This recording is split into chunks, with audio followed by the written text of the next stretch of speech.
नमस्कार दोस्तों, अष्टदल समूह से मैं शिखा श्रीवास्तव एक बार फिर आप सबका स्वागत करती हूँ पिटारा हिंदी कहानियों का में। आज की तारीख है 21 जुलाई 2024 और तिथि है आषाढ़ महीने की पूर्णिमा, जिसे गुरु पूर्णिमा भी कहते हैं। गुरु, जिनका स्थान हमारे जीवन में माता पिता के बाद सर्वोपरि होता है, जो हमारे जीवन को निखारने में अपना सर्वोत्तम योगदान देते हैं, उन्हीं आदरणीय गुरु को मैं अपनी आज की रचना समर्पित करती हूँ, जिसका शीर्षक है सबक। खुशी और रोहन एक दूसरे के पक्के दोस्त थे। कक्षा से लेकर खेल के मैदान तक वो दोनों हर जगह साथ रहते थे। उनकी शरारतों से घर वालों के साथ साथ विद्यालय में भी सभी परेशान थे। शिक्षक अक्सर ही उन दोनों को सज़ा देते, फिर भी उन पर कोई असर नहीं होता था। पढ़ाई में उनका ध्यान कम ही रहता था। बस किसी तरह वो दोनों उत्तीर्ण हो जाया करते थे। अब वो दोनों कक्षा 1 में आ चुके थे, लेकिन फिर भी वो ठीक से लिखना नहीं सीख पाए थे। विनोद सर उन्हीं दिनों विद्यालय के नए निर्देशक बनकर आए थे। उन्होंने जब रोहन और खुशी की जोड़ी को देखा तो उन्हें सुधारने की ठान ली। विनोद सर ने बारी बारी से रोहन और खुशी को प्रिंसिपल के ऑफिस में बुलाया और उनसे कुछ प्रश्न किए। उन प्रश्नों के उत्तर से विनोद सर समझ गए कि ये दोनों अच्छे विद्यार्थी हैं, बस इन पर थोड़ा ध्यान देने की ज़रूरत है।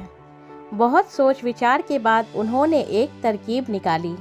अगले दिन जब विनोद सर को पता चला कि खुशी और रोहन की शरारतें स्कूल बस से ही शुरू हो चुकी हैं, तब उन दोनों के पास क्लास में आते हुए उन्होंने कहा, आज से तुम दोनों की यही सज़ा है कि सभी क्लासेस के दौरान तुम दोनों अलग अलग बैठोगे। तुम्हें साथ बैठने की इजाज़त उसी दिन मिलेगी जब परीक्षा में तुम्हारे अच्छे नंबर आएंगे। विनोद सर से सभी बच्चे डरते थे, इसलिए मजबूरी में रोहन और खुशी को अलग होना पड़ा। रोहन और खुशी के लिए एक दूसरे से बात किए बिना रहना असंभव था। उन दोनों का ही क्लास में बिल्कुल मन नहीं लग रहा था। बहुत सोचने के बाद उन दोनों के नटखट पर तेज़ दिमाग ने एक तरकीब निकाली। अब क्लास में टीचर के आने से पहले और जाने के बाद वो दोनों पर्चियों पर अपनी बात लिखकर एक दूसरे तक पहुंचाने लगे। इसी तरह बातों बातों में उनकी लिखावट भी सुधरने लगी। साथ ही एक दूसरे के साथ फिर से बैठने की उम्मीद में उन्होंने अपनी पढ़ाई पर भी ध्यान देना शुरू कर दिया। 3 महीने के बाद विद्यालय में अर्धवार्षिक परीक्षा हुई।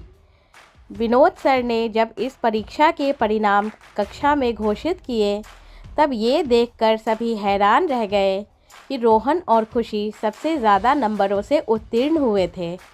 सारी कक्षा उनके लिए तालियां बजा रही थी।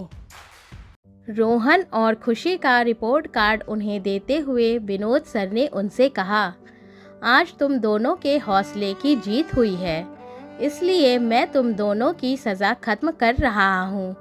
लेकिन एक बात याद रखना, अगर आगे से फिर मेरे कानों तक तुम्हारी कोई भी शिकायत पहुँची तो तुम दोनों को फिर से यही सज़ा मिलेगी। रोहन और खुशी ने एक दूसरे की तरफ देखकर मुस्कुराते हुए कहा, सर, हम वादा करते हैं, अब हम आपको या किसी को भी कभी शिकायत का मौका नहीं देंगे।